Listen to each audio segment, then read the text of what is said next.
Hello guys ये जो हम डिस्कस कर रहे थे ये पास पेपर जो है अक्टूबर नवंबर 2000 20 का पेपर है जो मैं डिस्कस कर रहा था आप लोगों से। अक्टूबर नवंबर 2020 का पास पेपर है। सो फर्स्ट क्वेश्चन जो है, ये क्वेश्चन जो पूछ रहा है एग्जामिनर, जो पूछ रहा है question, the diagram show the production possibility curve की बात कर रहा है। प्रोडक्शन पॉसिबिलिटी कर्व जो है इस लाइन पे जब होता है इसका मतलब आप मैक्सिमम क्वांटिटी पे प्रोडक्शन कर रहे हो, मैक्सिमम क्वांटिटी पे आप प्रोडक्शन कर रहे थे। द प्रोडक्शन पॉसिबिलिटी कर्व जो drawn on this line, this mean like आपकी जो प्रोडक्शन हो रही है एफिशिएंटली हो रही है, इट्स मीन लाइक आप पूरे पोटेंशियल लेवल पे क्या कर रहे थे, काम कर रहे थे। द प्रोडक्शन पॉसिबिलिटी कर्व जो ड्रॉ होता है इस लाइन पे, इट्स मीन लाइक आपका प्रोडक्शन जो हो रही है फुल पोटेंशियल लेवल पे काम हो रहा है। यहाँ पे आइडेंटिफाई करता हूँ, इस लाइन पे ये आइडेंटिफाई करता है आप पूरे पोटेंशियल लेवल पे काम कर रहे हो, potential level. It's mean like इस लाइन पे जब पोटेंशियल का मतलब ये होता है जब आप मैक्सिमम क्वांटिटी बना रहे थे और यहाँ पे फुल यूटिलाइजेशन ऑफ रिसोर्सेज कर रहे थे। इस लाइन पे, इस पॉइंट पे मैंने बात की, इस लाइन पे जो भी पॉइंट बनेंगे फुल यूटिलाइजेशन ऑफ रिसोर्सेज हो रहे थे, फुल यूटिलाइजेशन ऑफ रिसोर्सेज इस लाइन पे हो रहे थे। अब पूछा क्या है इस क्वेश्चन में, जो पूछा है इसका concept, what can be deduce from the shape of this curve. ये शेप क्या हमें आइडेंटिफाई करके देता है। तो बेसिकली ये जो शेप है ये आइडेंटिफाई करके देता है, बोलता है पहला जो एमसीक्यू बोला है, marginal rate decreasing the marginal return to consumption, आपकी एडिशनल रिटर्न टू कंजम्पशन कम हो रही है। Decreasing opportunity cost of consumption, आपकी अपॉर्चुनिटी कॉस्ट कम हो रही है, कहीं भी नहीं शो कर रहा। अगर इस कर्व में मूवमेंट होती है, इस कर्व में मूवमेंट होती है एक्स से वाई पे, तो आपके पास कॉन्सेप्ट जो आएगा, मैंने बात की increasing opportunity cost of production. Obvious सी बात है आपकी प्रोडक्शन की, यहाँ पे वर्ड लिखा है कंजम्पशन नहीं प्रोडक्शन, जो आप प्रोडक्शन कर रहे हो उसकी अपॉर्चुनिटी कॉस्ट क्या हो रही है, इंक्रीज हो सकती है। अगर हम ये बात कर सकते हैं, क्योंकि अगर आपके पास इस प्रोडक्शन पॉसिबिलिटी कर्व में ये पॉइंट शेप पॉइंट ए है, पॉइंट बी है, अगर इस कर्व में मूवमेंट हो रही है तो आपके पास अपॉर्चुनिटी कॉस्ट क्या होती जा रही है, बढ़ती जा रही होगी, increasing the opportunity cost of production. हमारे पास बी और सी में से कंपेरेटिवली एक आंसर हो सकता है। अगर बी और सी में हम कंपेयर करते हैं एक आंसर हो सकता है, तो हम इंक्रीजिंग रिटर्न टू स्केल कह सकते हैं, नहीं, इंक्रीजिंग रिटर्न टू स्केल की तरफ नहीं। Increasing production opportunity cost of production, आपके production opportunity cost of production, production की जो कॉस्ट है वो क्या हो रही है, इंक्रीज हो सकती है। क्यों हो सकती है, क्योंकि आपके पास कर्व में मूवमेंट हो सकती है। तो जब भी इसका बेटर आंसर क्या है, सी इज अ बेटर आंसर। फिर बोलता है नेक्स्ट क्वेश्चन, बोलता है विच स्टेटमेंट, कौन सा स्टेटमेंट इस करेक्ट है, सही है। हमेशा याद रखना है दो गुड्स के बारे में बात कर रहा है, ये private goods, public goods, public good. Private goods में हमेशा हमारे पास कुछ कैरेक्टरिस्टिक होते हैं। प्राइवेट गुड्स वो गुड्स होते हैं जो कि बनाने वाला प्रोड्यूसर होता है, प्रोड्यूसर इसलिए प्रोड्यूस करता है, उसको प्रॉफिट मिलता है। प्राइवेट गुड्स में मेरे पास कुछ कैरेक्टरिस्टिक होते हैं, एक होता है राइवल, एक कैरेक्टरिस्टिक होता है, एक होता है मेरे पास एक्सक्लूडेबल, एक कैरेक्टरिस्टिक होता है एक्सक्लूडेबल। ऑब्वियस ही बात है हम इंक्लूड नहीं कर सकते, वो एक्सक्लूड रहते हैं। राइवल मीन कंजम्पशन, अगर आप किसी चीज़ की कर रहे हो तो आप किसी और को कंज्यूम करने नहीं दे सकते। एक्सक्लूडेबल, आप इवन कहना सर आप कोई भी चीज़ की कंजम्पशन पेमेंट हुई है तो बेनिफिट्स किसी को इंक्लूड नहीं कर सकते, उसका बेनिफिट अपने साथ उसको एक्सक्लूड रखते हो। ये गुड्स आप रिजेक्टेबल कर सकते हो जब भी हम कहते हैं प्राइवेट गुड्स होते हैं। फिर दूसरे गुड्स होते हैं वो पब्लिक गुड्स होते हैं। पब्लिक गुड्स वो गुड्स होते हैं जो कि गवर्नमेंट प्रोवाइड करती है। सही, गवर्नमेंट कभी भी, इसके कैरेक्टरिस्टिक बिल्कुल अपोजिट होते हैं, जिसमें हम कहते हैं नॉन राइवल से रिप्रेजेंट करते हैं, नॉन एक्सक्लूडेबल से रिप्रेजेंट करते हैं, ये हम एक्सक्लूड करते हैं, ये कभी भी इंक्लूड नहीं होते, और ये नॉन रिजेक्टेबल होता है। ये जो होते हैं ये क्या होते हैं, नॉन रिजेक्टेबल से रिप्रेजेंट करते हैं। तो private goods are both non durable and non excludable. Private goods जो है नॉन ड्यूरेबल नॉन एक्सक्लूडेबल नहीं होते प्राइवेट गुड, तो ये गलत MCQ है। Private goods are only provided by the private sector. हाँ, बोल सकते हैं private goods are only provided by the private sectors ही प्रोवाइड करते हैं private goods. Public goods are both non durable non excludable. अब और public good do not incur opportunity cost.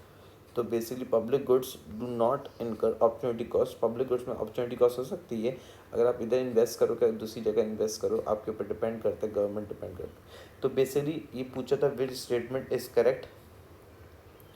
यहाँ पे अगर मैं ये आइडेंटिफाई करूँ, प्राइवेट गुड्स जो होते हैं गवर्नमेंट प्रोड्यूसर प्रोवाइड करता है, are only provided by the private sector. सही, प्राइवेट गुड्स जो होते हैं सिर्फ only provided by the private sector नहीं, इसमें कोसाई प्राइवेट गुड्स भी हो सकते हैं, कुछ गवर्नमेंट भी प्रोवाइड कर सकती है प्राइवेट गुड्स।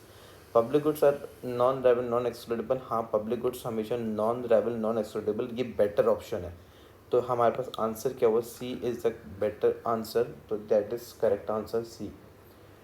अब हमारे पास नेक्स्ट जो पूछा है, between below are two statement a rise in the price. मैंने बात की below are the two statement a rise in the price of the rice is the best way to farmer in South East Asia higher living standard. Obviously बात है, rise in price, जब prices बढ़ेंगी और rice की जब बढ़ेंगी तो best way है, मैंने बात की best way to give the farmers in South East Asia high living standard, लोग जहाँ पे लिविंग स्टैंडर्ड ज़्यादा होता है। A rise in the price of the rice will lead to a fall in demand. जब प्राइसेस बढ़ती हैं जिसकी वजह से डिमांड क्या हो सकती है, फॉल हो सकती है। A rise in price will lead to a हमेशा पूछे नॉर्मेटिव पॉजिटिव। तो बेटा सबसे पहली बात दोबारा रिपीट करता हूँ, नॉर्मेटिव स्टेटमेंट जो होता है, नॉर्मेटिव स्टेटमेंट उसको कहा जाता है जो कि हम ये कहते हैं जिसमें हम वैल्यू जजमेंट की बात करते हैं। नॉर्मेटिव स्टेटमेंट जो होता है जिसको कहते हैं वैल्यू जजमेंट से रिप्रेजेंट करते हैं। नॉर्मेटिव स्टेटमेंट वो होता है जो कि हम ये कहते हैं जिसमें हम अपना ओपिनियन देते हैं। जैसे मैं एग्जांपल देता हूँ, ऑब्वियस ही बात है, इसने बोला था a rise in the price of oil rice is the best way to give farmer in South East Asia higher living standard. तो ये आप क्या दे रहे हो, ये एक तरीके से मैंने बात की, आपके पास क्या ओपिनियन है, ओपिनियन हो गया। जो पहला स्टेटमेंट है वो क्या है, नॉर्मेटिव में आ गया, क्योंकि ये ओपिनियन की तरफ आ रहा है तो इसको कहते हैं हम नॉर्मेटिव से रिप्रेजेंट कर। राइज इन प्राइस और पॉजिटिव स्टेटमेंट जो होता है, पॉजिटिव स्टेटमेंट जो कहा जाता है, पॉजिटिव स्टेटमेंट जो यहाँ पे आइडेंटिफाई, पॉजिटिव स्टेटमेंट जो कहते हैं फैक्ट्स एंड फिगर्स की बात करते हैं। फैक्ट्स एंड फिगर्स की जब बात कर रहे होते हैं, जब हम ऑब्वियसली बात है जिसमें हम फैक्ट्स की बात कर रहे होते हैं, जैसे ऐसा होना चाहिए, ऐसा होगा, सॉरी होगा, होना चाहिए तो इट्स नॉर्मेटिव, और होगा तो इट्स अ पॉजिटिव स्टेटमेंट। ये कौन सा स्टेटमेंट होता है जिसको हम कहते हैं पॉजिटिव स्टेटमेंट से हम रिकग्नाइज कर रहे होते हैं। तो मैं ये बोल सकता हूँ, a rise in the price of the rice is the best way to give farmers in South East higher Asia higher living standard. A rise in the price of the rice will lead to a fall in demand, जिससे demand क्या हो जाएगी, fall हो जाएगी। तो will का word जब भी यूज़ होता है तो हमेशा पॉजिटिव में यूज़ होता है, शुड का वर्ड हमेशा नॉर्मेटिव में आता है। तो इसका मतलब मेरे पास जो आंसर है 1 का जो है नॉर्मेटिव बनता है और बी और 2 का क्या बनता है, पॉजिटिव बनता है।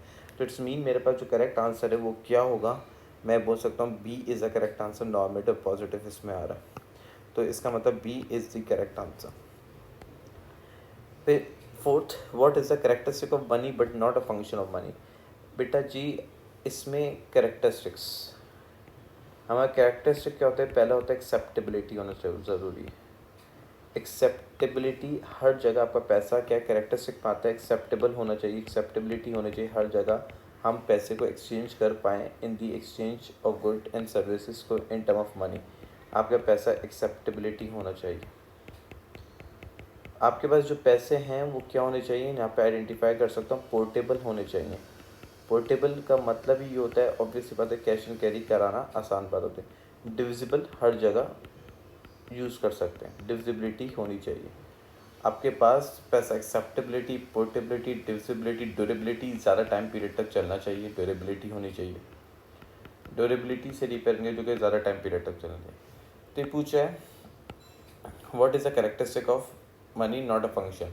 हमारे 4 फंक्शंस कौन से होते हैं? अगर हम फंक्शंस की बात करें, एक होता है मीडियम एक्सचेंज, एक हम फंक्शन को रिप्रेजेंट करते हैं मीडियम ऑफ एक्सचेंज से हम रिप्रेजेंट करते हैं। मीडियम एक्सचेंज का मतलब ये है जब आप एक्सचेंज कर सकते हो पैसे को in term of good and services, सही है। और एक होता है स्टोर ऑफ वैल्यू, आप पैसे को स्टोर कर सकते हो, रिट्राइव कर लो फ्यूचर टाइम पीरियड पे, सही। फिर होता है यूनिट ऑफ अकाउंट, एक यूनिट ऑफ अकाउंट जो कहा जाता है जिसमें हम अपने पैसे की वैल्यू को एक्सप्रेस करते हैं इन अंडरस्टैंडेबल वे, सही। फिर हमारे पास जो होता है वो कौन सा होता है? Standard of deferred payment. Last, standard of deferred payment जो कहा जाता है, स्टैंडर्ड ऑफ डेफर्ड पेमेंट जो रिप्रेजेंट करते हैं जैसे आपने पैसे आज लिए और लेटर ऑन पीरियड कर रहे हो, क्रेडिट लिमिट बढ़ जाती है, डेफर्ड पेमेंट क्रेडिट पे आप पे ऑफ कर रहे हो, जिसको कहते हैं स्टैंडर्ड ऑफ डेफर्ड पेमेंट से रिप्रेजेंट। तो अब जो एमसीक्यू से पूछा है ये तो फंक्शन हो गया, येलो से जो मार्क कर रहा हूँ ये फंक्शंस हो गए तीनों, और बचा क्या? कैरेक्टरिस्टिक कौन सा बचा बेटा जी? पोर्टेबल कैरेक्टरिस्टिक है जो कि इसका मनी का, तो A is the correct answer. In the UK, attempt to encourage the people change from the road to rail by introduction of a system of a road pricing were forecast to have little effect because the people like using their car too much। बोलते हैं in UK में, UK की बात कर रहे हैं, people, मैंने बात की encourage people to change from road to rail transport, introduction of, मैंने यहाँ पर आइडेंटिफाई करता हूँ इंट्रोडक्शन क्या हुआ था guys. Attempt to encourage people to change from road to rail transport की तरफ चला गया, तो rail travel by the introduction of system of road pricing were forecast to have little effect because the people like using their cars too much. लोग क्या कर रहे थे? कार ज़्यादा यूज़ कर रहे थे। System pricing forecast to have a little effect, people like using their car too much. भाई अगर ये बोल रहा है road rail travel by introduction of the system of road pricing were forecast, बोला encourage people to change from road से rail पे आ जाए, जब भी कहना सर, क्योंकि फोरकास्ट ये था लोग क्या कर रहे थे? ज़्यादा कार यूज़ कर रहे थे as compare to our rail, तो ये फोरकास्ट कर रहा था how much, how would the forecast be explain. यहाँ पे अगर हम फोरकास्ट की बात करें, फोरकास्ट कैसे एक्सप्लेन कर सकते हैं? अगर मेरे पास यहाँ पे बोला है how much this forecast be explain the price elasticity demand of car is high, यहाँ पे ये आइडेंटिफाई करता है तो प्राइस इलास्टिसिटी ऑफ डिमांड जो है वो क्या होनी चाहिए? ज़्यादा होनी चाहिए, सही। हमारे पास प्राइस इलास्टिसिटी डिमांड क्या होनी चाहिए? इस हाई होनी चाहिए।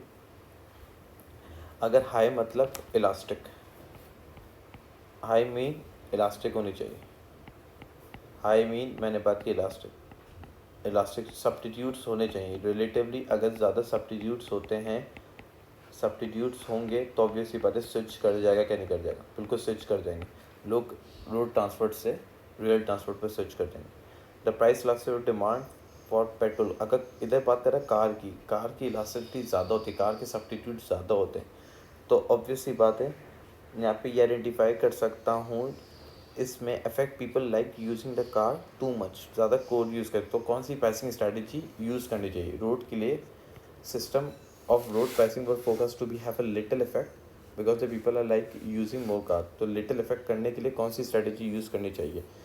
तो the price elastic demand is petrol high, अगर पेट्रोल की प्राइसेस इलास्टिसिटी हाई हो जाए तो प्राइसेस में कम से चेंज आएगा, तो लोग क्या करेंगे? ज़्यादा ट्रैवल करेंगे। सो क्या मैंने बात की? अगर प्राइसेस में स्मॉलर परसेंटेज से चेंज आएगा, स्मॉलर परसेंटेज से चेंज आ रहा होगा, तो लोग क्या करेंगे? ज़्यादा ट्रैवल करेंगे। The price elasticity demand of rail travel is low, अगर लो होती है, इनलास्टिक होती है, तो प्राइसेस में ज़्यादा से चेंज आएगा, तो ऑब्वियसली बात है लेस रिस्पॉन्सिवनेस होगा, लेस रिस्पॉन्सिवनेस होगा, क्योंकि प्राइसेस क्या होंगे? लेस रिस्पॉन्सिवनेस होगा क्योंकि प्राइसेस में ज़्यादा से चेंज आएगा। The price elasticity demand of car travel is low, अगर कार ट्रैवल की इलास्टिसिटी लो होती है, इनलास्टिक होती है, अगर मैंने यहाँ पर आइडेंटिफाई करूँ इनलास्टिक में इलास्टिसिटी लेस रिस्पॉन्सिव, ज़्यादा कम रिस्पॉन्सिवनेस हो कार की, तो अगर ट्रैवल जो रोड प्राइसेस क्या हो, ज़्यादा हो, रोड की प्राइस बढ़ जाए बहुत ज़्यादा से, तो ऑब्वियसली बात है डिमांड में चेंज आएगा, डिमांड क्या होगी? कम होगी, जब भी इफेक्ट आ सकता है। क्योंकि क्वेश्चन में दोबारा रिपीट कर रहा हूँ, in the UK attempt to encourage people to change from road से rail travel by introduction of system of road pricing, बोल रहा है यूके अटेम्प्ट चेंज करना चाह रहे हैं पीपल को रोड से रेल पे by introduction of system of road pricing लगाना चाह रहे हैं, रोड पे पैसा बढ़ाना चाह रहे हैं, लाइक रोड पे टैक्स लगा दें, टूल टैक्स होता है जैसे वो लगा दें, तो जिसकी वजह से आपके पास जो है लोग कार से स्विच कर जाएंगे, रोड से स्विच कर देंगे। ऑब्वियसली बातें रेल ट्रांसपोर्ट ट्रेवल पे जाना शुरू कर सकते हैं, रोड से रेल पे जाना शुरू कर देंगे क्योंकि यहाँ पे गाड़ियाँ लोग ज़्यादा यूज़ कर रहे हैं। अगर price of car travel is low होती है, अगर बहुत सारे टैक्स लगते हैं, स्विच होता है, लो हो जाती है, तो ऑब्वियसली कम रिस्पॉन्स होता है, तो ऑब्वियसली बात है इसकी वजह से रेल ट्रांसपोर्ट की ऑब्वियसली वजह ट्रैवलिंग करेगी बढ़ जाएगी। तो इसका better option D is a better option, जो कि D is a correct answer है। क्वेश्चन में यही बोला था, क्वेश्चन में यही बात की थी, रेल से आप रोड से रेल पे कैसे जा सकते हो, क्या इफेक्ट लेके आ सकता है, कैसे हो सकता है, फोरकास्ट कैसे कर सकते हो ताकि आपके इलास्टिसिटी ऑफ कार ट्रेवल अगर लो हो जाती है तो ऑब्वियसली बात है फोरकास्ट ऐसे कर सकते। 6 the diagram show a demand curve for a product with a unity price elasticity. Unity का मतलब बेटा जो होता है जिसको हम कहते हैं इक्वल टू 1 कहते हैं। यूनिटी का मतलब क्या होता है, हम ये कहते हैं इक्वल टू 1 से रिप्रेजेंट करते हैं, equal to 1। What will happen, यहाँ पे पूछा what will happen with such a curve, क्या होगा इस कर्व में, यहाँ पे आइडेंटिफाई कर सकता हूँ। पहला बोला है a fall in the price will bring about increase in total expenditure of a product. बोला प्राइसेस जब बढ़ेंगी तो ऑब्वियसली बात है that is going to increase the expenditure of a total product. फिर यहाँ पे बोलता है a fall in the price will bring an increase in the sales but a fall in the total expenditure. Prices कम हुई हैं, sales बढ़ेंगी, ऐसा यूनिटी में है। As the price rises total expenditure product will stay the same. Unity equal to 1 का मतलब जब आपके पास सेम प्रोपोर्शनेट से चेंज आता है प्राइस एंड डिमांड में, सेम प्रोपोर्शनेट से चेंज आता है, सेम प्रोपोर्शनेट से मेरे पास क्या हो रहा होता है, चेंज आ रहा होता है, सेम प्रोपोर्शनेट से चेंज आता है इन दी प्राइस में and quantity demand, in the price में एंड क्वांटिटी डिमांड में। जब आपके सेम प्रोपोर्शनेट से चेंज आते हैं इन दी प्राइस में एंड क्वांटिटी डिमांड में, आपके पास जब सेम प्रोपोर्शनेट से चेंज आता है तो बोलता है अगर प्राइस बढ़ती हैं, सी में बोलता है प्राइस बढ़ती है तो total expenditure of product will stay the same. अगर प्राइसेस सपोज करो जैसे प्राइस है ये 10% और ये क्वांटिटी है 20%, सही। अगर मैं टोटल एक्सपेंडिचर निकालता हूँ 10 मल्टीप्लाई बाई 20 किया है तो मेरे पास 200 टोटल एक्सपेंडिचर है। अगर प्राइस सपोज करो 10 से 20 हो जाती है तो ऑब्वियसली बात है क्वांटिटी में चेंज आएगा, कितनी हो जाएगी, 10 हो जाएगी। तो ऑब्वियसली बात है यहाँ पे ये आइडेंटिफाई 20 मल्टीप्लाई बाई 10 करूँ तो ये भी टोटल एक्सपेंडिचर कितना होगा, 200। तो इस मीन टोटल एक्सपेंडिचर में सेम रहेगा, टोटल एक्सपेंडिचर में कोई चेंज नहीं आएगा, तो इसका मतलब as a price rises total expenditure on the product stay the same. तो हम ये कहते हैं C is the better answer 6 का। 7th, अगर मैं 7 की बात करूँगा इस यहाँ पे 7th MCQs की बात करता हूँ, अगर मैंने यहाँ पे आइडेंटिफाई कर सकता diagram show the market supply and the demand for a good, market supply and demand for a good. तो ये पॉइंट मेरे पास कौन सा पॉइंट है, डिमांड एंड सप्लाई जब इंटरसेक्ट होते हैं इस पॉइंट को हम जो कहते हैं वो कौन सा पॉइंट कहते हैं, इक्विलिब्रियम पॉइंट कहते हैं। तो what which represent producer surplus, तो पहले मैं आपको बता दूं ये जो एरिया है जो कि ये एरिया कौन सा होता है, इसको कहते हैं कंज्यूमर सरप्लस का एरिया कहते हैं।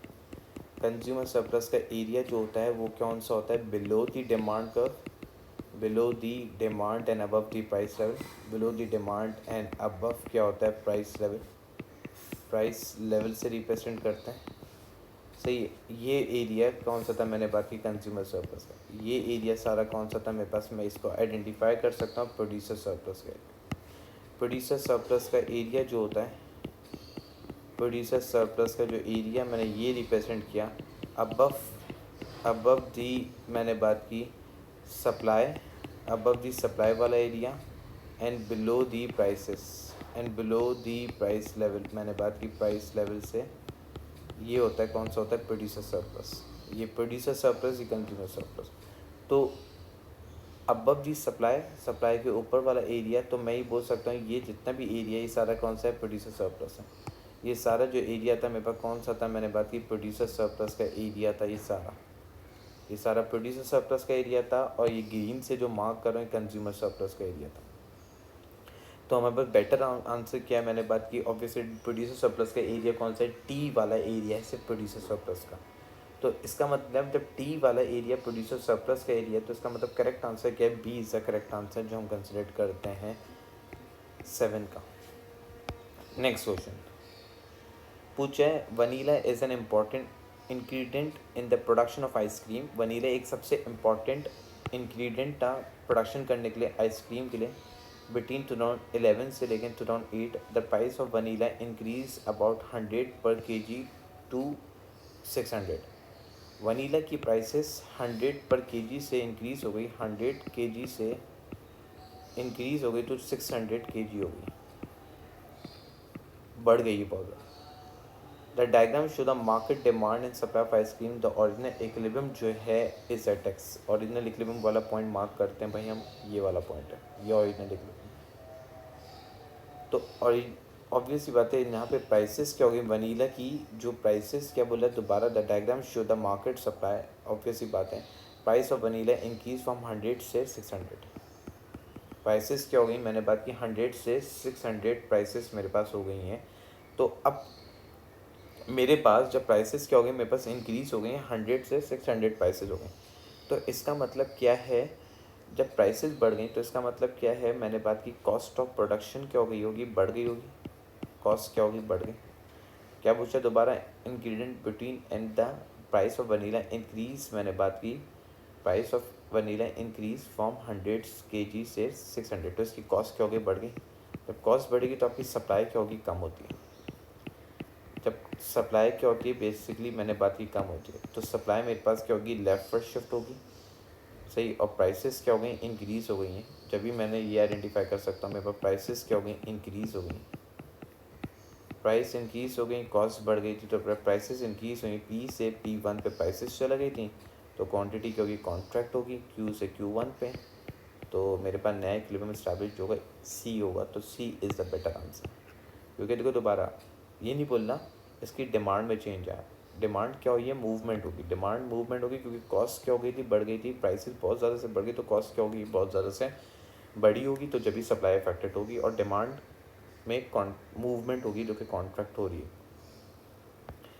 तो 9th MCQ से government reduce the income tax but at the same time government ने रिड्यूस कर दिया income tax. It's mean like आपके पास गवर्नमेंट ने इनकम टैक्स क्या कर दिया था, कम कर दिया। इनकम टैक्स कम कर दिया था। जब इनकम टैक्स कम कर दिया था, what are likely to effect on the demand and supply of normal goods. बोला क्या इफेक्ट आ सकता है आपकी डिमांड ऑफ नॉर्मल गुड्स में। मैंने बात की डिमांड एंड सप्लाई कब ड्रॉ किया हुआ है। अगर हम ये बात करें, ऑब्वियस सी बात है जब गवर्नमेंट ने जब इनकम टैक्स लगा दिया था, कम कर दिया था, इनकम टैक्स कम कर दिया, तो ऑब्वियस सी बात है डिमांड एंड सप्लाई पे क्या इफेक्ट आ सकता है। तो अगर हम छोटी सी डायग्राम बनाएं, जब इनकम टैक्स कम होता है तो आप लोग सब जानते हो, तो डिस्पोजेबल इनकम क्या होती है, बढ़ती है। डिस्पोजेबल इनकम क्या होती है, मैंने बात की, बढ़ जाती है। जब इनकम टैक्स कम हो जाएगा तो ऑब्वियस सी बात है आपकी डिस्पोजेबल इनकम बढ़ जाएगी। तो डिस्पोजेबल इनकम बढ़ जाएगी तो आप गुड्स की डिमांड, जब इनकम ज़्यादा होगी तो टैक्स कम है, तो ऑब्वियस बात है डिमांड क्या करोगे, ज़्यादा करोगे। क्योंकि हमें पता है इनकम माइनस टैक्स जो होता है डिस्पोजेबल इनकम होता है। जब इनकम पे टैक्स कम हो जाएगा तो ऑब्वियस सी बात है कंज्यूमर की डिमांड क्या हो जाएगी, बढ़ जाएगी। कंज्यूमर क्या करेगा, ज़्यादा डिमांड करेगा। कंज्यूमर की जो डिमांड है वो क्या हो जाएगी, इंक्रीज़ हो जाएगी। अगर हम यहाँ पे ड्रॉ करते हैं डिमांड एंड सप्लाई डायग्राम, ये डिमांड, ये सप्लाई, ये रिप्रेजेंट करता हूँ। डिमांड एंड सप्लाई की बात की मैंने, बात की ये कर्व है, ये डिमांड है, ये सप्लाई है। इधर रिप्रेजेंट किया प्राइसेस से रिप्रेजेंट किया, इसको यहाँ पर आइडेंटिफाई किया क्वान्टिटी से रिप्रेजेंट किया। तो जब भी ऑब्वियसली पहले टैक्स लगा तो डिमांड मेरे पास क्या होगी, हमेशा शिफ्ट होगी, डिमांड तो इंक्रीज़ होगी। ये इक्विलिब्रियम पॉइंट था मेरे पास, ये यहाँ पर आइडेंटिफाई किया इक्विलिब्रियम वाला एरिया था। ये प्राइस, ये ई, ये क्यू। तो मेरे पास क्या, मेरे पास यहाँ पर आइडेंटिफाई किया, मेरे पास डिमांड क्या होगी, बढ़ गई। डिमांड क्या होगी, इंक्रीज़ हो जाएगी। जब डिमांड आपके पास बढ़ जाएगी तो ऑब्वियस सी बात है डिमांड मेरे पास क्या हुई है, मैंने बात की इंक्रीज़ हो गई है जब टैक्स लगा, सही है। तो इनकम टैक्स गवर्नमेंट रिड्यूस्ड है, इनकम टैक्स गवर्नमेंट ने रिड्यूस कर दिया income tax. At the same time rise the rate of sale tax. जब गवर्नमेंट ने रिड्यूस किया, इनकम टैक्स को कम कर दिया था। यहाँ पे दो बातें कह रहे हैं, इनकम टैक्स क्या क्या कर दिया था, गवर्नमेंट ने कम कर दिया था, रिड्यूस कर दिया था। उसी सेम टाइम पे राइज कर दिया था, क्या कर दिया था, sale tax. Sale tax value added tax. कौन सा टैक्स होता है ये? मैंने बात की indirect tax. Indirect tax rise कर देता, rise in indirect tax mean indirect tax जो कि ऑब्वियसली बातें गवर्नमेंट लगाती है। इनडायरेक्ट टैक्स किस पे लगाती है? मैंने बात की प्रोड्यूसर पे लगाती है, जहाँ पे प्रोड्यूसर पे क्या होता है, प्रोड्यूसर पे बर्डन क्या होता है, इंक्रीज़ होता है। और प्रोड्यूसर वही बर्डन क्या करता है, पास करता है, किस पे करता है, कंज्यूमर्स पे करता है, हाई प्राइसेस पे। कंज्यूमर पे करता है किस फॉर्म में? मैंने बात की हाई प्राइसेस में ये बर्डन पास कर रहा होता है। तो ऑब्वियसली बात है, तो मेरे पास डिमांड कम हो गई थी, सही है। डिमांड मेरे पास क्या हो जाएगी, कम हो जाएगी, और मेरे पास सप्लाई जो होगी वो क्या होगी, इनडायरेक्ट टैक्स लगता है, तो सप्लाई क्या होती है, कम हो जाती है। तो इस डायग्राम में अगर हमने ये बात की, यहाँ पे क्या बात की, डिमांड हमेशा क्या होनी चाहिए, एक साथ बना दी डायग्राम, अलग अलग भी बनानी चाहिए थी। तो डिमांड मेरे पास क्या होगी, इंक्रीज़ हो गई है। जब टैक्स लगाया था तो डिमांड क्या होगी मेरे पास, मैंने एक बात की, डिमांड जो है मेरे पास क्या होगी, इंक्रीज़ हो गई, और सप्लाई क्या होगी, डिक्रीज़ हो गई। तो मेरे पास क्या बेटर आंसर क्या है, सी इज़ अ बेटर आंसर, जो कि सी हम ये कह सकते हैं राइट आंसर है। 10th, I increase in the popularity I increase in the popularity of air conditioner units की बात कर रहा है, as a result in their price increasing by 20%, 20% the price increasing, quantity supply 30%। तो बेसिकली अगर मैंने बात की प्राइस इलास्टिसिटी ऑफ सप्लाई जो थी, इसका फॉर्मूला है percentage change in quantity supply upon percentage change in prices. बोलता है प्राइसेस बढ़ा दी गई थी 20%, सप्लाई भी बढ़ गई थी 30% से, तो 30% क्वांटिटी डिवाइड बाई 20%। अगर मैं ये आइडेंटिफाई करूँ, 30 डिवाइड बाई 20 करता हूँ, 30 divide by 20, 30 divide by 20 is like 1.5। इस क्या आ रहा है, ये 1.5 है। तो इसका मतलब क्या है, मैं ये बोल सकता हूँ, ये जो बात आ रही है मेरे पास, मतलब 1.5 आ रहा है, क्योंकि इसका मतलब क्या है मेरे पास, यहाँ पे ये आइडेंटिफाई कर सकता हूँ, ये ग्रेटर देन 1 है। It's mean greater than 1। जब ग्रेटर देन 1 है तो इसका मतलब कौन सा आंसर है, 0 नहीं हो सकता, लेसर देन 1 है ये क्या था, लेसर देन 1 था बी, और ये क्या था, इक्वल टू 1 था। ये इक्वल टू 1 यूनिटी को कहते हैं, यूनिटी इसको कहा जाता है। इलास्टिक जो होता है ग्रेटर देन 1 होता है, तो इसका मतलब इलास्टिक जो है वो ग्रेटर देन 1 है, तो इसका मतलब क्या है, D is the correct answer. फिर बोलता है which changes, यहाँ पे identify which changes does not have an immediate effect on the position of demand curve for a product। कौन सी चेंजेस से आपके पास एक इमीडिएट इफेक्ट नहीं आ सकता है किसकी, डिमांड ऑफ अ प्रोडक्ट। मैंने बात की डज नॉट, क्वेश्चन में क्या पूछा है, डज नॉट की बात की है। यहाँ पे डज नॉट की जब बात कर रहा है तो examiner, a fall in the price of complementary good, a range of new product entering the market, a rise in the labor cost, मैंने बात की of its production, increase in the price of software। देखो complementary goods से fall in the price of complement, एक good की price goods product पे immediate effect आ सकता है। ये क्या लेके आ सकते हैं, इमीडिएट इफेक्ट, फॉरन इफेक्ट आ सकता है। a range of a new product entering the market, अगर नया प्रोडक्ट मार्केट में एंटर होगा तो ये भी इमीडिएट इफेक्ट लेके आ सकता है। a rise in the labor cost of production, labour की कॉस्ट का बढ़ना, लेबर की कॉस्ट का बढ़ना, बेसिकली लेबर की जब कॉस्ट बढ़ेगी तो ऑब्वियस सी बात है ये आपके पास does not make immediate effect, ये इतना इमीडिएट इफेक्ट नहीं लेके आ सकता, डज नॉट ऑब्वियस सी बात है हैव इमीडिएट इफेक्ट नहीं लेके आ सकता, इमीडिएट इफेक्ट नहीं लेके आ सकता। Increase in the price of substitute product, तो ये भी क्या है, इमीडिएट इफेक्ट लेके आ सकता है। मैंने बात की फॉरन इफेक्ट लेके आ सकता है। तो इसका बेटर आंसर क्या है, मैंने बात की सी इज़ दी करेक्ट आंसर, जो कि हम कह सकते हैं इमीडिएट इफेक्ट नहीं लेके आ सकता।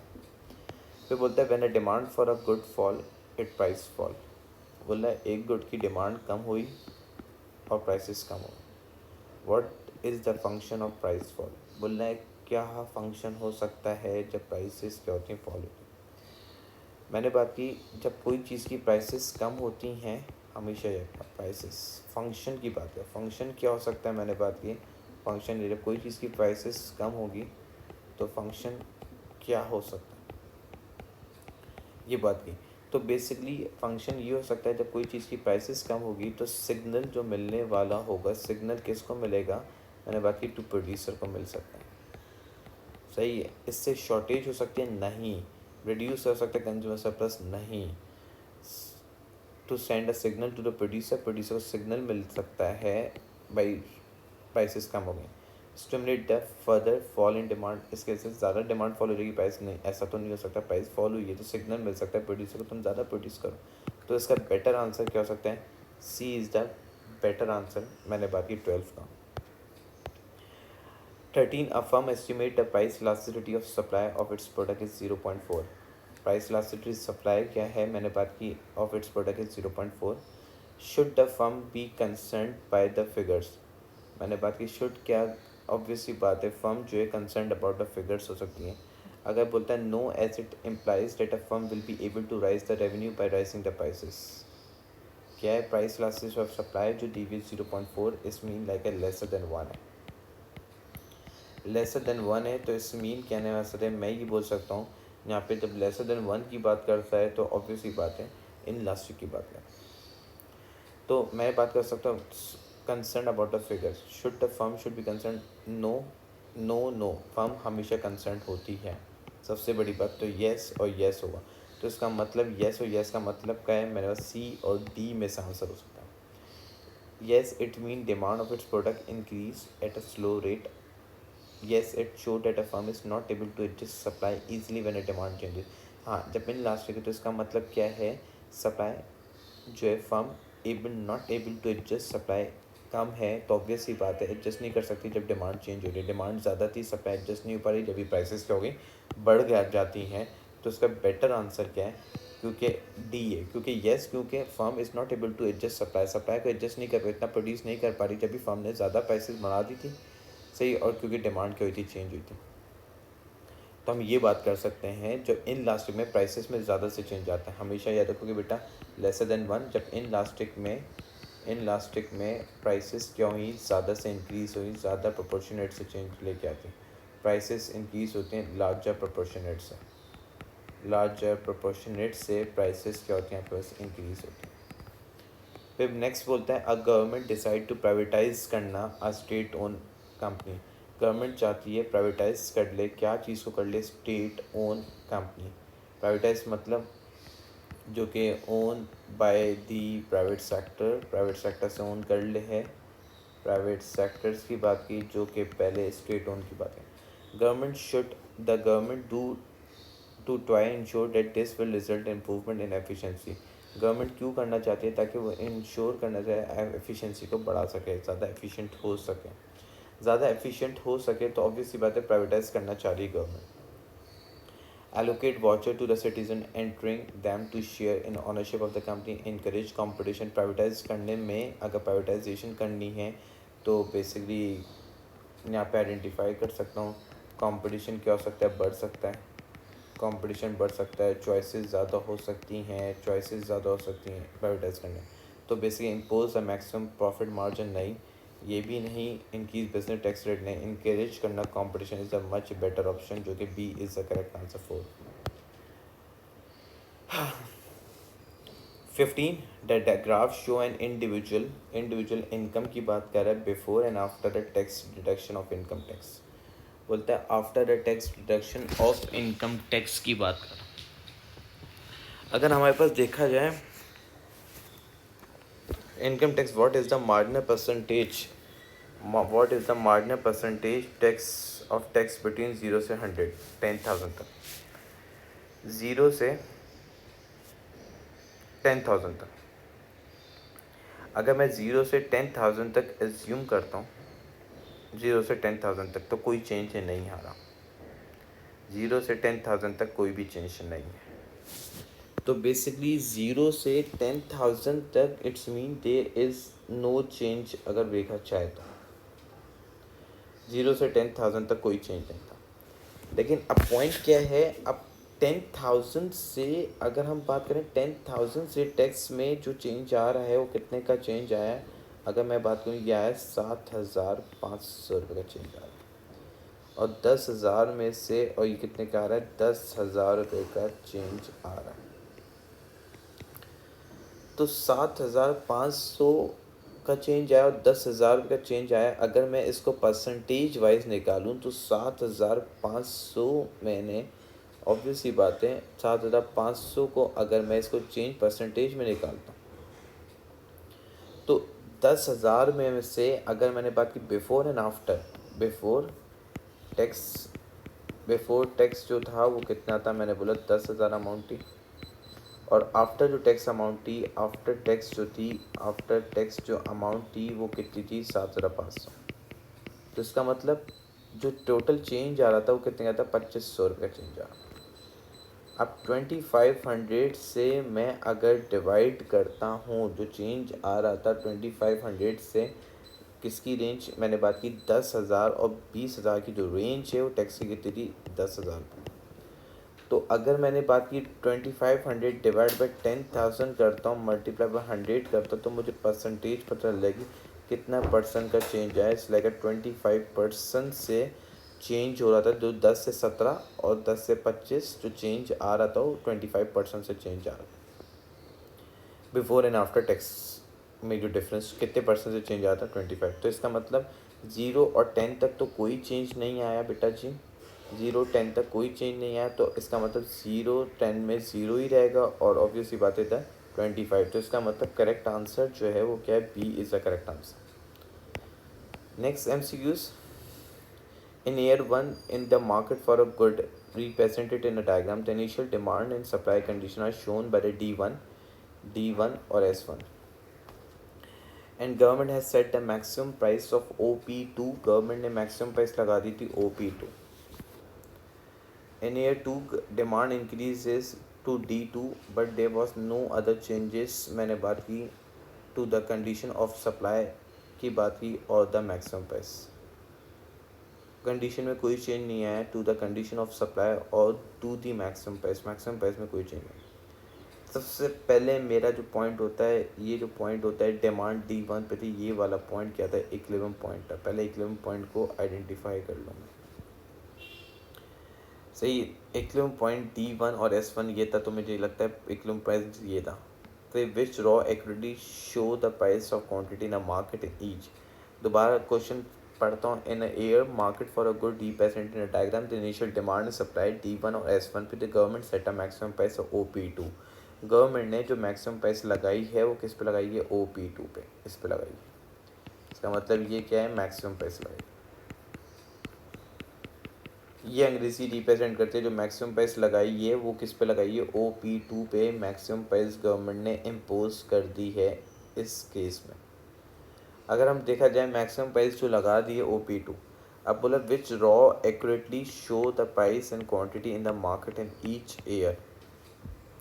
बोलता है A2 की बात कर लें पहले। In A2 demand decrease, demand कम हो गई थी, सही है, डिमांड कम हो गई थी, डिमांड इंक्रीज, सॉरी यार, डिमांड इंक्रीज हुई थी, ये मैंने अपोजिट लिख दिया, increase, and there are no other change to the condition of supply of the maximum price. कोई कंडीशन नहीं हुई, डिमांड जब बढ़ी।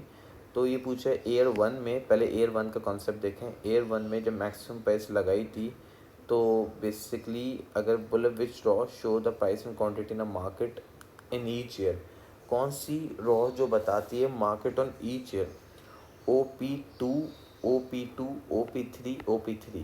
अगर एयर 1 की बात करें, सही, OP2, OP2, OP2 ये है, OP3। तो इसने बोला market mean demand is equal to supply. किस रॉ में डिमांड और इक्वल टू सप्लाई हो रही है, तो इसमें मतलब OP3 में हो रही है एयर 1 में, जो demand is equal to supply. अगर देखा जाए तो OP3 में हो रही है, जो कि डिमांड इज इक्वल टू क्या है, सप्लाई है, ये OP3। क्वांटिटी देखा जाए तो क्या इस ये पॉइंट क्या था, इक्विलिब्रियम का पॉइंट था, तो ऑब्वियसली बात है यहाँ पे इक्विलिब्रियम जो आ रहा है वो किस पे आ रहा है, मैंने बात की Q2 पे आ रहा है, Q3 पे, तो Q2 पे आ रहा है इसका। तो फिर बात करते हैं एयर टू की बात करते हैं। एयर 2 में अगर देखा जाए हमारे पास जो इक्विलिब्रियम जो आ रहा है, डिमांड इंक्रीज़ हुई थी, डिमांड इंक्रीज़ हुई, तो एयर 2 ये क्या था, एयर 1 की बात थी। एयर 2 में डिमांड क्या हुई थी, इंक्रीज़ हुई थी। जब डिमांड इंक्रीज़ हुई तो बेसिकली अगर मैं बात करूँ, डिमांड क्या हो गई थी, बढ़ गई थी, यहाँ पे ही बात कर रहे हैं। डिमांड जब बढ़ गई थी, बोला है विच रॉ इज सिक्योरिटी, तो डिमांड जब बढ़ी तो क्या हुआ होगा, जब मैंने बात की डिमांड जब बढ़ी तो प्राइसेस क्या होंगी, P1 से P2 P3 किस पे प्राइसेस होंगी, तो प्राइसेस जो हैं, डिमांड जब बड़ी होगी तो प्राइसेस ये इक्विलिब्रियम होगा, प्राइसेस यहाँ पे होंगी इक्विलिब्रियम पे, OP2 पे होंगी। और जब क्वांटिटी जो चेंज हो गई, प्राइसेस जब है मेरे पास क्या हो गई थी, मेरे पास जब डिमांड ऑब्वियसली बात है चेंज हुई, जब मैक्सिमम प्राइस लगी थी तो डिमांड क्या बोला, increase in demand D2, but there are no other changes to the condition of supply and demand.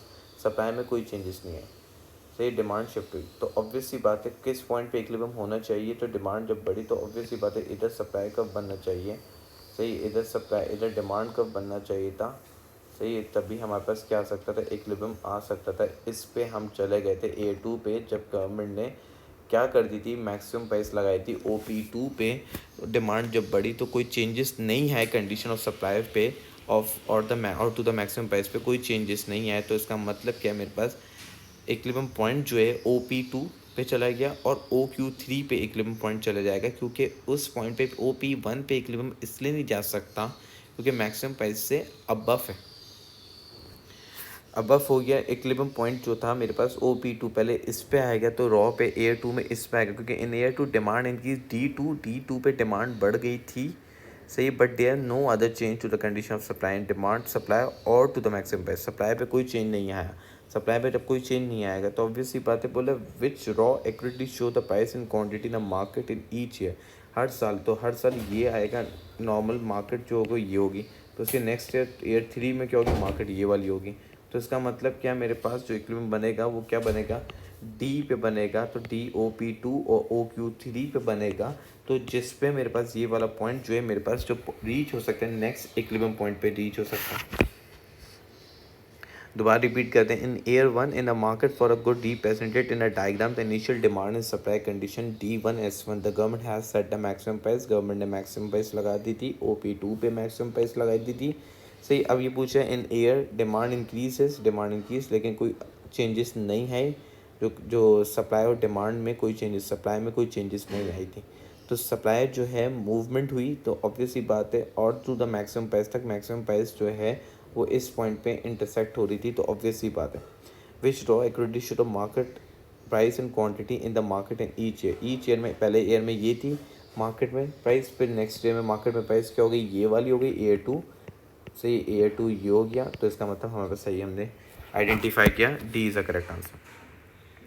What necessary for an action to be class as a transfer payment.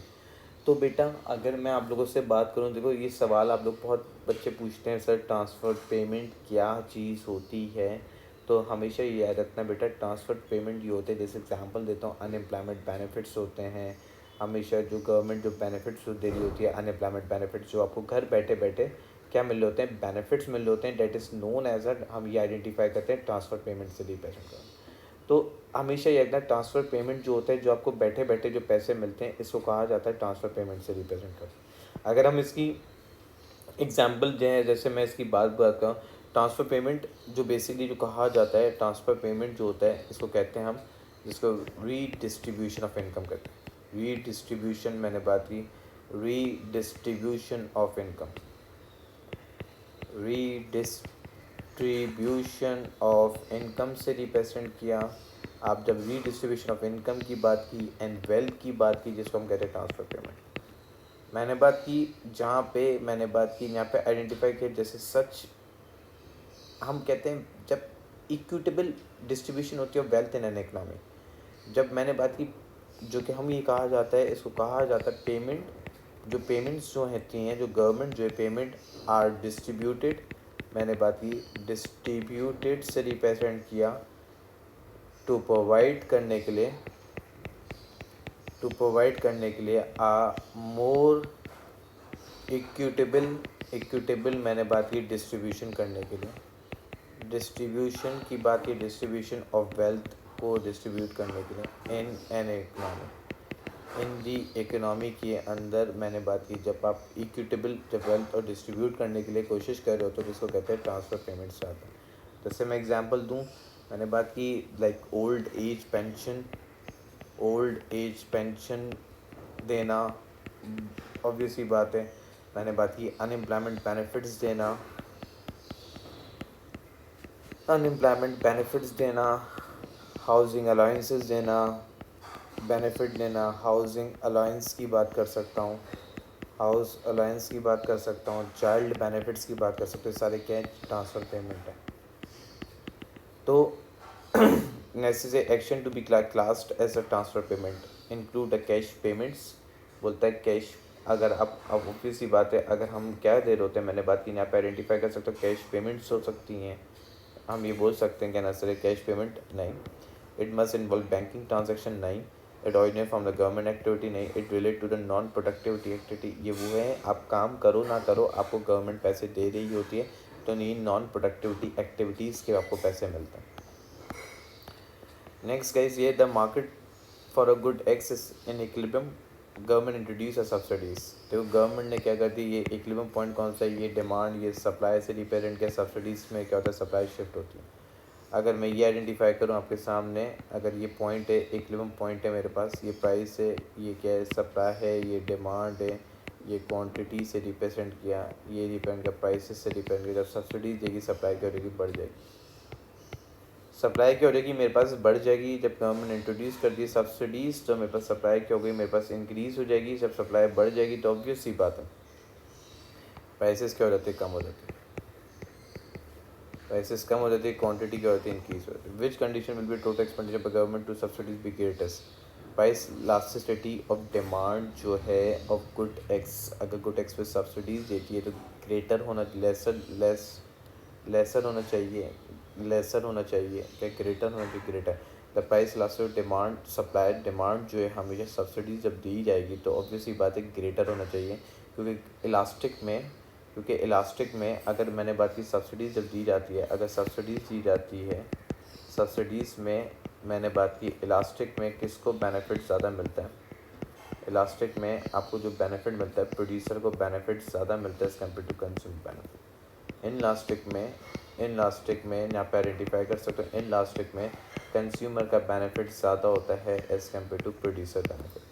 तो price, अगर elasticity of supply जो है और demand, supply demand जो है, जो consumer demand कर रहा है, कंज्यूमर बोले सब्सिडीज देती है, तो total expenditure for government on the subsidies भी ग्रेटेस्ट कब होगा, जब, अगर मैंने बात की प्राइस इलास्टिक डिमांड अगर इलास्टिक होती है तो ऑब्वियसली बात है प्रोड्यूसर को बेनिफिट बहुत ज़्यादा मिल रहा होगा कंपेयर कंज्यूमर के, और गवर्नमेंट का बर्डन सबसे ज़्यादा बढ़ेगा। सही है। और अगर प्राइस इलास्टिक सप्लाई प्रोड्यूसर ज़्यादा प्रोडक्शन करेगा, कब करेगा, जब इलास्टिक होगी, तो प्रोड्यूसर इंकरेज होगा, जब सब्सिडीज़ देगी तो हमारे पास इलास्टिक में प्रोडक्शन ज़्यादा होती है, क्योंकि इलास्टिक में हम ये बात करते हैं, इलास्टिक में हमारे पास क्या होता है, ग्रेटर रिस्पॉन्सिवनेस आता है। ग्रेटर क्या आता है, रिस्पॉन्सिवनेस आता है, ज़्यादा प्रोडक्शन हो रही होती है तो ग्रेटर रिस्पॉन्सिवनेस आ रहा होता है, तो इसका मतलब कंपैरेटिवली क्या है, डी इज़ अ कंपैरेटिवली सही correct answer. 19 under the combination of a circumstance which with the policy of increasing the money supply be more effective moving from economy out of the recession। increase करना money supply, अगर आप money supply को बढ़ाते हो, money supply को increase करना, आपको money supply का कम होना, तो आपको क्या करेगा, आपको रिसेशन से निकालेगा, क्या नहीं निकालेगा। ऑब्वियसली बात है, मैंने बात की जब increasing the money supply be most effective moving out economy from the recession, तो मैं ही बात कर सकता हूँ कौन सा पॉलिसी है जो कि which combination of circumstance which will a policy increasing the money supply, किस वजह से मनी सप्लाई इंक्रीज हो सकता है, हाउ मैंने बात की आपका मनी सप्लाई, आपके कौन सी पॉलिसी से आपका रिसेशन क्या होगा, कंट्री के अंदर ख़त्म हो जाएगा। अगर मैं बात कर सकता हूँ, अगर यहाँ पे आइडेंटिफाई कर सकता हूँ, अगर आपका इंटरेस्ट रेट क्या है, मैंने बात की इंटरेस्ट रेट कम हो जाता है, इंटरेस्ट रेट कम होगा तो ऑब्वियस सी बात है आपको कम सप्लाई करना पड़ेगा, तो पैसे की शॉर्टेज होगी, जब शॉर्टेज होगी तो ऑब्वियस सी बात है, जब इंटरेस्ट रेट कम होना, इंटरेस्ट रेट का मैंने बात की ऑब्वियस बात है, इंटरेस्ट रेट का ज़्यादा होना, तो लोग क्या करेंगे, सेव ज़्यादा करना शुरू कर देंगे, सेव ज़्यादा करेंगे, स्पेंडिंग कम हो जाएगी, स्पेंडिंग क्या होगी, ऑब्वियस बात है कम हो जाएगी। सही, तो इसका मतलब इंटरेस्ट रेट जब कम हो रहा है तो ऑब्वियसली बात है लोगों की जो स्पेंडिंग है वो क्या हो रही है, मैंने बात की कम हो रही है, स्पेंडिंग कम हो रही है, तो इसका मतलब क्या है, जब स्पेंडिंग इंटरेस्ट रेट जब कम हो रहा है तो लोगों की स्पेंडिंग क्या हो रही थी, कम हो रही थी। आपके पास जब इंटरेस्ट रेट कम होगा तो जिसकी वजह से मैंने बात की ऑब्वियसली बात है, आप कैसे, कौन सी पॉलिसी है जो कि सप्लाई को बढ़ा सकती है और कौन सा इफेक्टिव मोस्ट इफेक्टिव है moving economic out of the recession. Recession से निकल जाए। इंटरेस्ट रेट जब बढ़ेगा तो ऑब्वियसली बात है, यहाँ पर आइडेंटिफाई कर सकता हूँ कि वैल्यू ऑफ करेंसी क्या होगी, अच्छी होगी। वैल्यू ऑफ करेंसी क्या होगी, अच्छी होगी। Interest rate obviously value of currency अच्छी होगी, क्योंकि इंटरेस्ट रेट ऑब्वियसली बात है बढ़ने से आपके पास हॉट मनी इनफ्लो होगा, बाहर का पैसा आपके पास इनफ्लो हो जाएगा, आपका हॉट मनी इनफ्लो का। वैल्यू ऑफ करेंसी अच्छी तो आपकी करेंसी क्या हो सकती है, मैंने बात की अप्रिशिएट होगी। जब अप्रिशिएट होगी तो ऑब्वियसली बात है आपके पास जो है आप रिसेशन से एलिमिनेट हो जाएगा। तो मैंने बात की कौन सा रीज़न है डिप्रिशिएट करना, नहीं, इंटरेस्ट रेट को बढ़ा देना और अप्रिशिएट हो जाएगा आपका एक्सचेंज रेट, तो जिसकी वजह से अच्छा होगा, जिसकी वजह से मैंने बात की आपका जो इसका आंसर है, जो कंपैरेटिवली जो आंसर जो बेहतर आंसर है वो क्या है, बी से कंपैरेटिवली बेहतर आंसर। तो बोलते हैं इन विच इकोनॉमिक कॉन्टेक्स्ट, मैंने बात की in term of protection using applied. Protectionism mean क्या होता है, रिस्ट्रिक्शन को कहते हैं। प्रोटेक्शनिज्म का मतलब क्या होता है, जिसको हम कहते हैं रिस्ट्रिक्शन से हम आइडेंटिफाई करते हैं। रिस्ट्रिक्शन इज इम्पोज जो करता है, कौन करता है, is impose by the government, impose करती है। रिस्ट्रिक्शन लगाने वाली कौन होती है, मैंने बात की गवर्नमेंट होती है। तो in which economic context is the term protection usually be applied, कौन सा टर्म जो है रिस्ट्रिक्शन अप्लाइड हो सकता है। The protection of a consumer against excessive price, the protection of employees against exploitation of multinational companies, नहीं भाई, the protection of local producer against the foreign competitors. अगर लोकल प्रोड्यूसर्स बोल रहे context and protection usually be applied, जब आपको local producer को protect करना पड़ता है, जब भी आप गवर्नमेंट क्या करती है, रिस्ट्रिक्शन लगाती है। मैंने बात की क्योंकि क्यों करते हो आप, टू प्रोटेक्ट करने के लिए क्या चीज़, लोकल प्रोड्यूसर को, तो local to protect the local industries को प्रोटेक्ट करने के लिए आप क्या रखते हो, रिस्ट्रिक्शन लगा रहे हो। तो ऑब्वियसली बात है, इसका कंपेरेटिव यहाँ से कैसे, to protect the local producer against the foreign competitors. अपने लोकल प्रोडक्ट रिस्ट्रिक्शन लगाने की वजह क्यों होती है, क्योंकि आप अपनी डोमेस्टिक इंडस्ट्रीज़ को प्रोटेक्ट करना चाहते हो, इन्फेंट सनराइज सनसेट सन एक्जिस्टिंग इंडस्ट्रीज़ को बचाने के लिए आप रिस्ट्रिक्शन लगाते हो ताकि आप बचा सको। फिर नेक्स्ट जो बोलते हैं यहाँ पे आइडेंटिफाई करते हैं, नेक्स्ट जो है what is most likely to cause the rise in a country exchange rate. Exchange rate country का कब बढ़ सकता है, एक्सचेंज रेट, ये सवाल ये पूछा है कंट्री का एक्सचेंज रेट कब बढ़ सकता है। एक्सचेंज रेट जो बढ़ सकता है डायरेक्ट एक्सेस की वजह से नहीं, फॉल इन इंटरेस्ट रेट, जब इंटरेस्ट रेट बढ़ता है तो आपके पास ऑब्वियसली बात है हॉट मनी इनफ्लो होता है। मैंने बात की मोर हॉट मनी इनफ्लो, मोर हॉट मनी इनफ्लो होता है। हॉट मनी जब इनफ्लो होगा तो इसका मतलब क्या, आपकी value of currency, foreign investors ज़्यादा आएंगे, फॉरेन इन्वेस्टर जब ज़्यादा आएंगे तो आपकी वैल्यू ऑफ करेंसी इंक्रीज़ होगी। वैल्यू ऑफ करेंसी जब बढ़ेगी तो आपका एक्सचेंज रेट क्या हो जाएगा, बढ़ जाएगा। ER is going to increase, तो that's mean C is the correct answer, a rise in interest rate की वजह से। फिर बोला the table shown an approximate summary of the current account of the balance of payment in Thailand. Thailand का current account के balance के बारे में बता रहा है। एक्सपोर्ट और इम्पोर्ट का दोनों का बैलेंस निकाल के दिया हुआ है, ट्रेड बैलेंस, इसको कहते हैं 275। तो बेसिकली ट्रेड बैलेंस जो है वो कितना है, मैंने बात की ट्रेड बैलेंस इज़ 275 और net basically net service, net primary income, secondary income. तो मैंने बात की प्राइमरी और सेकेंडरी इनकम जो आपको दी हुई है, एग्जामिनर ने दी हुई है, सेकेंडरी इनकम जो निकाल के दी हुई है वो कितनी दी हुई है, 1130। तो अगर मुझे क्या पूछा है, क्वेश्चन में पूछा है what is the current account balance in US, तो करंट अकाउंट बैलेंस निकालने के लिए मुझे क्या करना पड़ेगा, अगर 275 और प्लस 113, 275 प्लस 113 तो इसको ऐड करता हो तो कितना होता है 1405। तो इसका मतलब क्या है, B is the correct answer जो कि 1405। नेक्स्ट क्वेश्चन है the diagram show the production possibility curve for two economies using all the resources. Country X can produce 10 millions बना सकता है of cards on 20 million bicycle, and country Y can produce 220 million car and 40 million bicycle.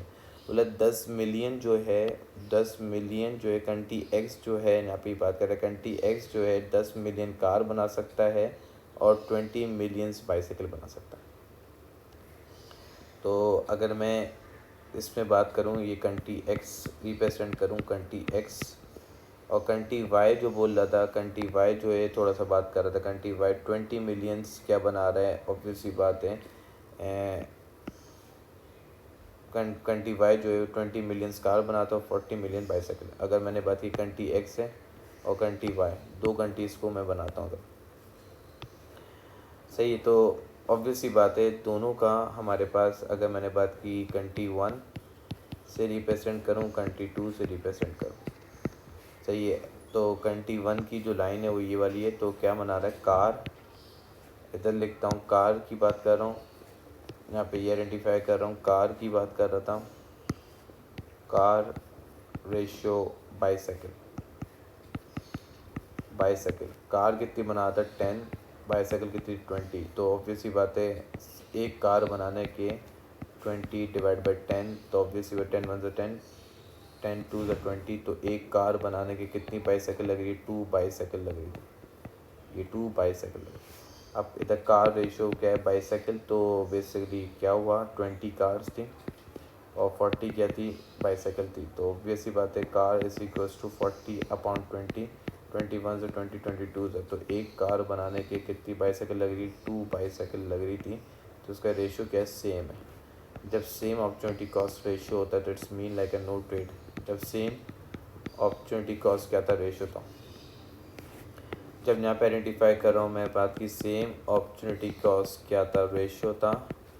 Ratio जब होगा तो obviously बात है यहाँ पे आइडेंटिफाई किया नो ट्रेड, कोई ट्रेड नहीं हो सकता, no trade and no gain, कोई ट्रेड करने का फ़ायदा नहीं, कोई गेन नहीं मिलेगा कंट्री को, क्योंकि अपॉर्चुनिटी कॉस्ट रेशियो क्या था, दोनों कंट्री का सेम था।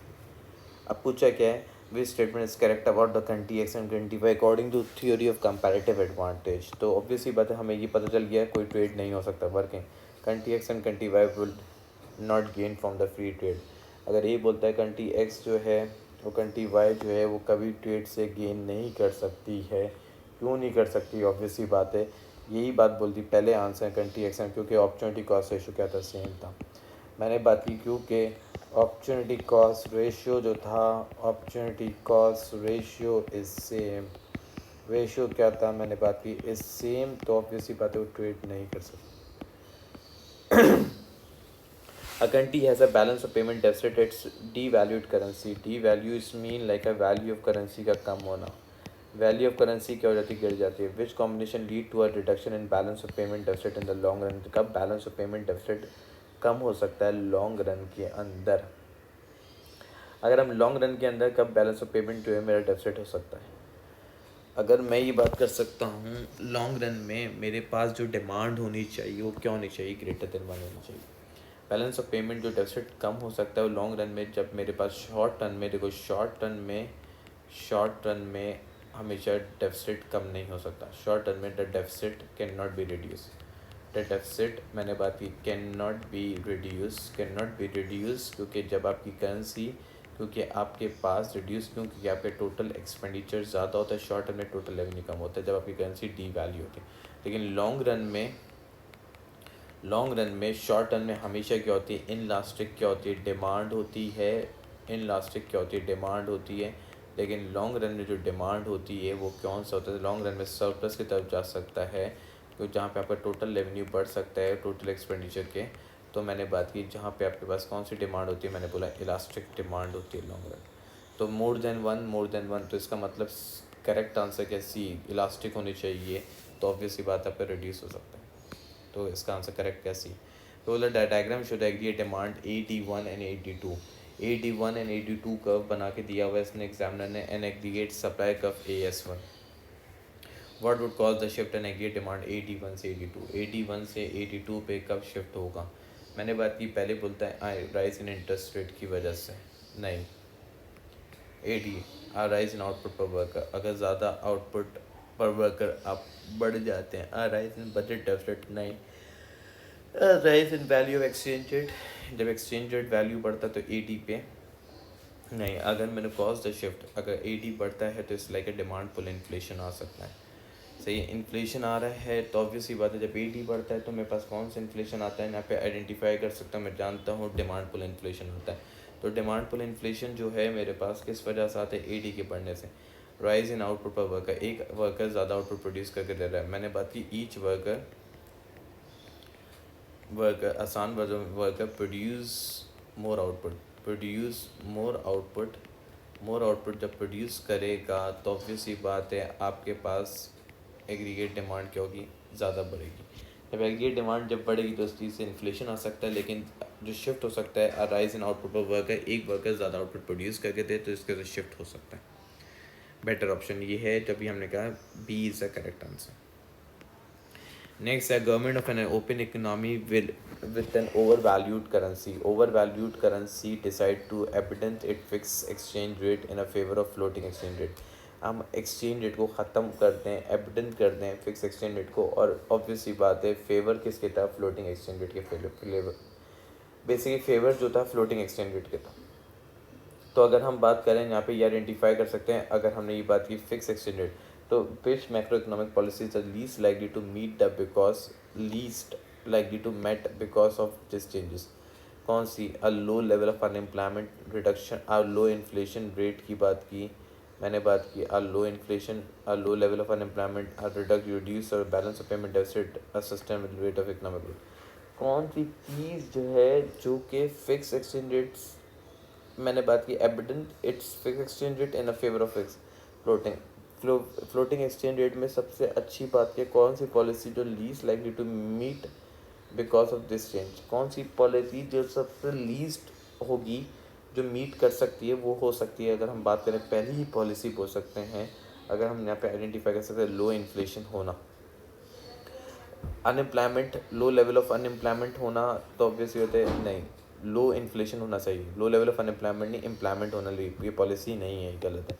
और reduce the balance of payment deficit, reduce balance of payment deficit जो रिड्यूस हो सकता है वो हमारे पास लीज पे नहीं आता। Sustainable rate of economic growth होना, तो जिससे रियल जीडीपी बढ़ता है, तो सबसे बेस्ट लीज जो है low in rate of inflation.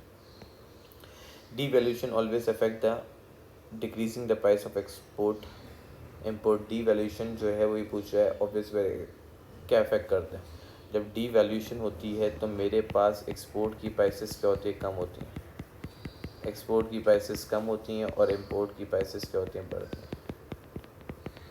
तो export decreasing the import price, मैं बोल सकता हूँ ऑब्वियसली बात है डिक्रीजिंग इंपोर्ट प्राइस नहीं हो सकता, इंपोर्ट प्राइस तो बढ़ती हैं। Decreasing the value of import नहीं, worsening the balance of payment नहीं, worsening the term of trade. Devaluation का मतलब क्या है, जब एक्सपोर्ट की प्राइसेस कम होंगी इंपोर्ट की प्राइस बढ़ेंगी, सही, तो इसका मतलब मेरे पास एक्सपोर्ट कम है इंपोर्ट ज़्यादा है, तो मेरा टर्म ऑफ ट्रेड क्या होगा, वर्सन होगा, क्या नहीं होगा, टर्म ऑफ ट्रेड वर्सन होगा। तो इसका बेटर ऑप्शन क्या है, D is a better option, is the correct answer. बोलता है government use the monetary policy and physical policy to solve the problem deflation. Deflation का मतलब क्या, आपका जब एग्रीगेट डिमांड कम हो जाती है, तो एग्रीगेट डिमांड को बढ़ाने के लिए सॉल्व करनी है, तो सॉल्व करने के लिए ए डी को क्या करना पड़ेगा, बढ़ाना पड़ेगा। तो ए डी को जब बढ़ाने के लिए आपको क्या करना पड़ेगा, इंटरेस्ट रेट को कम करना पड़ेगा, और टैक्सेस को क्या करना पड़ेगा, कम करना पड़ेगा जब ये ए डी बढ़ेगा। तो आपको क्या इंटरेस्ट रेट को क्या करना पड़ेगा, रिड्यूसिंग इंटरेस्ट रेट कहाँ पे आ रहा है आपके सामने, देखो आपके सामने रिड्यूसिंग इंटरेस्ट रेट कहाँ पर आ रहा है, सी और डी में से आंसर। रिड्यूसिंग इंटरेस्ट रेट और कॉन्ट्रैक्शनरी और एक्सपेंशनरी। फिस्कल पॉलिसी में आप कौन सी यूज़ करोगे, हमेशा रखना है डिफ्लेशन को कंट्रोल करने के लिए कौन सी पॉलिसी, ये दोनों पॉलिसी कौन सी होती हैं, एक्सपेंशनरी में आती हैं, जो कि डिमांड सेट पॉलिसी के अंदर एक्सपेंशनरी में ये आई जाती है। तो इसका मतलब हमारे पास कौन सी पॉलिसी होगी, एक्सपेंशनरी होगी, तो D is the correct answer, जो कि मेरे पास क्या है, रिड्यूसिंग है एक्सपेंशनरी मॉनेटरी पॉलिसी। फिर नेक्स्ट जो बोलता है government reduce it expenditure on the work place training, increase the level of indirect tax and reduce that rate of tax interest rate pay on the government debt. How would these government macroeconomic policy to be categorized?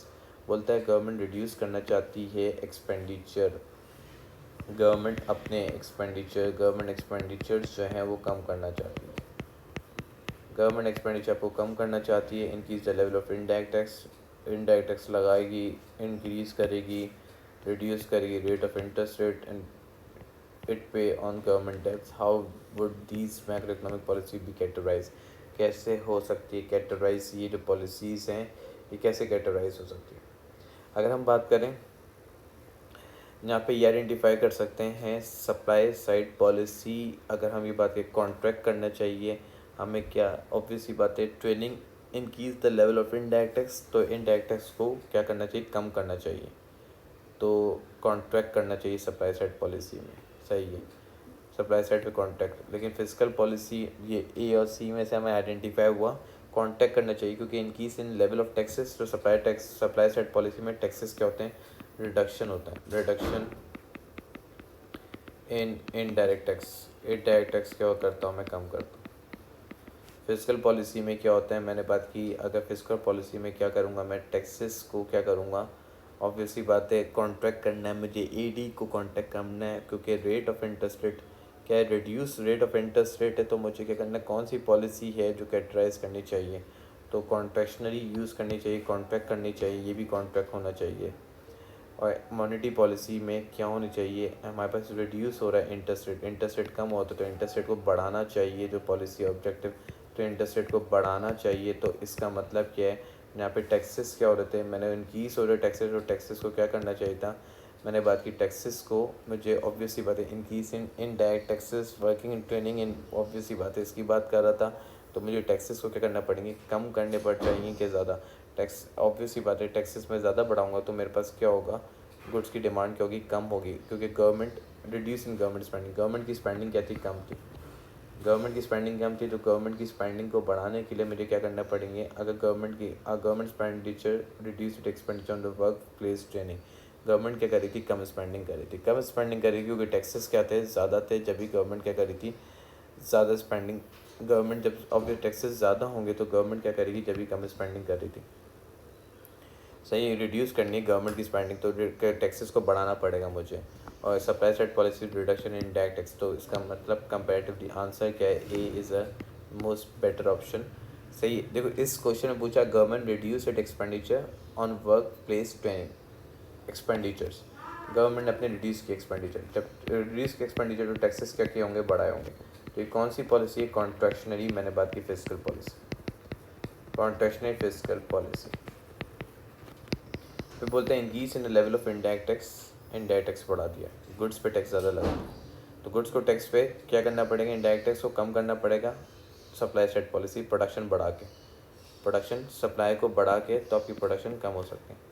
तो बोलता है the rate reduce the rate of interest rate it पे on government date, reduce क्या करा government का, obviously बात है reduce the rate of interest it पे ऑन गवर्नमेंट डेट, रिड्यूस किया आपने गवर्नमेंट, ऑब्वियसली बात है यहाँ पे क्या किया आपने, एक्सपेंशनरी में बोलता है, आपने क्या किया, रिड्यूस क्या किया, इंटरेस्ट रेट क्या कर दिया आपने, कम कर दिया, इंटरेस्ट रेट को कम कर दिया आपने, इंटरेस्ट रेट को क्या किया यहाँ पे, कम किया।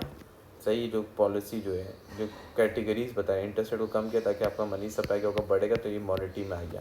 तो आपने कौन सी यूज़ की, इंटरेस्ट रेट को कम करने के लिए एक्सपेंशनरी यूज़ की, expansionary fiscal policy, monetary policy. तो हमारे पास जब भी आंसर क्या था, A is the correct answer. बोलता है विच रिप्रेजेंट, नेक्स्ट जो है which represent total aggregate demand in a close economy, कौन सी चीज़ एग्रीगेट डिमांड रिप्रेजेंट करती है, एग्रीगेट डिमांड की जो फॉर्मूला है, एग्रीगेट डिमांड का जो फॉर्मूला होता है क्लोज इकोनॉमी, जब इकोनॉमी के क्लोज है तो सबसे पहले याद रखोगे हाउस होल्ड, और ये फर्म्स हैं, ये आपके क्या हैं, हाउस होल्ड फर्म्स। सबसे पहले याद रखना बेटा, सर्कुलेशन कैसे होती है पैसे की, सर्कुलेशन की बात की, सर्कुलेशन ऑफ मनी की बात की, सही, सर्कुलेशन ऑफ मनी, तो हाउस होल्ड के पास से गुड्स जाते हैं फर्म के पास, सही है, तो हाउस होल्ड फर्म जो यूज़ करती है, क्या यूज़ करती है, फैक्टर ऑफ प्रोडक्शन यूज़ करती है, फिर क्या फर्म हाउस होल्ड को क्या प्रोड्यूस करके देती है, गुड्स एंड सर्विसेज बना के देती है, सही पे हाउस होल्ड उन्हीं गुड्स को कंज्यूम करता है, उन्हीं गुड्स को क्या करता है, कंज्यूम करता है। फिर ऑब्वियसली बात है फर्म जो है उन्हीं गुड्स को जो कंज्यूम कर रही है उसकी क्या देती है, पेमेंट्स दे रही होती है। तो ये पूछा है क्लोज इकोनॉमी में, जब मेरी इकोनॉमी क्या होती है, क्लोज इकोनॉमी होती है, तो हमेशा याद रखोगे बेटा, क्लोज इकोनॉमी वो इकोनॉमी होती है जहाँ पे कोई गवर्नमेंट इंटरवेंशन हमारे पास यहाँ पे एक्सपोर्ट एंड इम्पोर्ट नहीं करता है। याद रखना, इसने एग्जामिनर ने घुमा दिया, इस बात को मैं काट दूँ, जहाँ पे हम जब भी क्लोज की बात आती है तो इस mean no export and import, no export की बात करते हैं एंड इम्पोर्ट की। अगर ये लिखता है ओपन इकोनॉमी तो पूरी इक्वेशन हमारी क्या आती है, हमने जो सीखी है वो ये सीखी, अगर ये ओपन इकोनॉमी अगर ये क्लोज की है तो इक्वेशन क्या बनी, सी प्लस आई, मैंने बात की प्लस जी क्लोज की। अगर ये ओपन इकोनॉमी की इक्वेशन होती, ओपन इकोनॉमी में जो इक्वेशन जो बनती क्या बनती, सी प्लस आई प्लस जी प्लस एक्स माइनस एम, पूरी एग्रीगेट डिमांड है, ये ओपन इकोनॉमी की इक्वेशन होती है। तो इसका मतलब आंसर जो है A is a correct answer है। मेजॉरिटी ऑफ बच्चे जो आंसर करेंगे वो क्या करेंगे, हमेशा पहले से बताऊँ, सी आंसर मार्क करेंगे, सी गलत है। क्यों सी है, क्योंकि ये ओपन में आती है एग्रीगेट डिमांड कैलकुलेट, और ये किस में आता है, क्लोज में आता है। So guys, I hope so आप लोगों को समझ आई होगी recording. Thank you so much, अल्लाह हाफिज़।